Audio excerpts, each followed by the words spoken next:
कोई कानूडानी रे लगाई रे आवाजी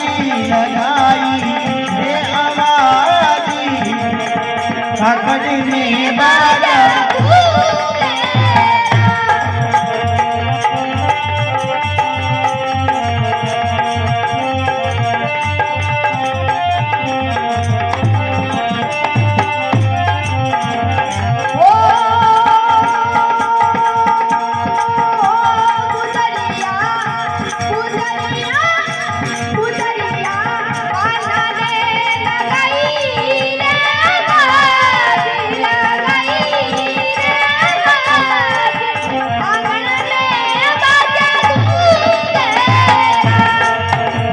गुजरिया काना ने लगाई रे आवाज़ी लगाई रे आवाज़ी आंगन में बाजा गूंजेरा भैया थारो कानूड़ो बनाया मदिना से बनाया गणनी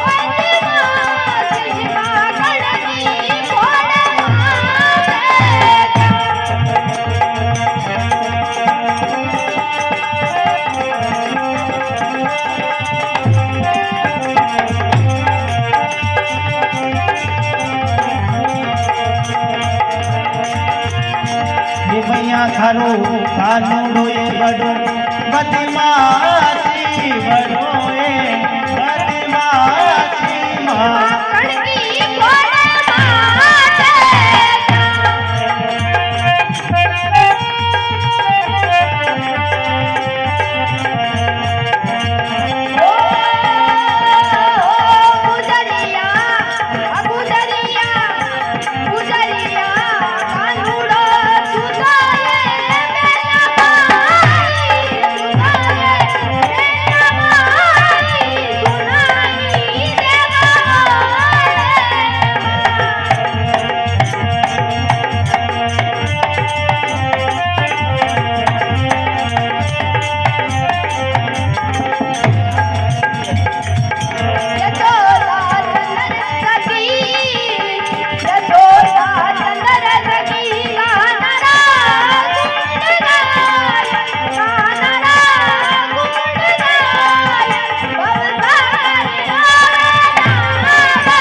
कृष्ण बलदेव की